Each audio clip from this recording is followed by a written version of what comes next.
किसी नगर में एक व्यापारी रहता था। नगर में उसका काम बहुत कम चलता था। कई बार तो ऐसी स्थिति आ जाती थी, दिन भर कोई सौदा नहीं बिकता।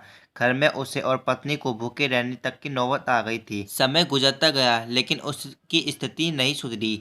तब उसे किसी मित्र ने सलाह दी कि अपने नगर की बजाय आसपास के नगरों में जाकर व्यापार करो, शायद मुनाफा ज़्यादा होगा। व्यापार को बात जम गई और वो पत्नी और बच्चों को छोड़कर दूसरे नगर में व्यापार के लिए गया।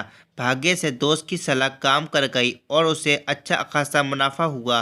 वो लंबे समय तक दूसरों शहरों में रहकर व्यापार करने लगा। वहाँ उसे बहुत फायदा हुआ। उसने अपने नगर में आकर नया नया बना लिया, पत्नी और बच्चे के लेकर नए घर में रहने लगा। तब पत्नी ने कहा कि अब हमारे पास पर्याप्त धन है, हम अपना जीवन आसानी से गुजार सकते हैं। आपको अब नगरों में नहीं जाना चाहिए, हमारे साथ यहीं रहिए। बच्चों को भी अपना कुछ समय दीजिए। व्यापारी ने कहा, मैं अभी और धन कमाना चाहता हूँ ताकि तुम लोगों को और बेहतर जीवन दे सकूं।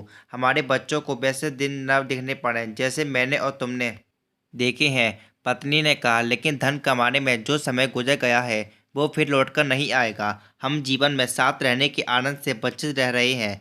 व्यापारी ने जवाब दिया, बस कुछ साल और व्यापार कर लेने दो। हम इतना धन इकट्ठा कर लेंगे कि हमारी पीढ़ियों का जीवन आसानी गुजर जाएगा। व्यापारी फिर चला गया। कुछ साल और बीत गए, बहुत धन आ गया। व्यापारी ने फिर नदी किनारे एक सुंदर स्थान पर बड़ा सा महल बनवा लिया।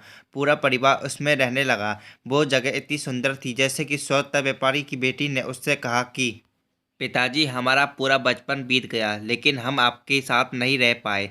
अब तक हमारे पास इतना धन भी है कि 5-6 पीढ़ियां तक हमें कोई समस्या नहीं आ सकती। अब हमारे साथ रहें। व्यापारी ने कहा, हाँ बेटी, अब मैं भी थकने लगा हूँ और कुछ समय तुम लोगों के साथ बिताना चाहता हूँ। मैं सिर्फ कल 2 दिन के लिए बास्क नगर में जा रहा हूँ, कुछ पुराना बकाया धन वसूलना है। उसके बाद मैं ही तुम्हारे लोगों के साथ रहूँगा। व्यापारी का परिवार बहुत खुश हो गया। अगले दिन व्यापारी दूसरे नगर चला गया और उसी दिन भयानक बारिश शुरू हो गई और जिस दिन नदी के किनारे ने अपना महल बनाया था उसमें बाढ़ आ गई। महल सहित अब उसका पूरा परिवार में बह गया। व्यापारी जब लौटा तब तब उस सब कुछ उजड़ चुका था। दोस्तों, इस कहानी से हमें सीख मिलती है, सुख और खुशियाँ सिर्फ धन से नहीं आती। धन कमाना जरूरी है लेकिन वक्त के साथ रिश्ते और आपसी प्रेम के लिए अपने के साथ वक्त बिताना भी जरूरी है। क्योंकि धन तो किसी भी वक्त मेहनत करके कमाया जा सकता है लेकिन जो वक्त जला चुका है उसे लौटा नहीं सकते। आज में रहें, रिश्तों के आनंद का सुख लें और अपना वक्त दें। दोस्तों, कैसी रही वीडियो अच्छी लगी हो तो वीडियो को लाइक और चैनल को सब्सक्राइब करें। ANG boys YouTube channel.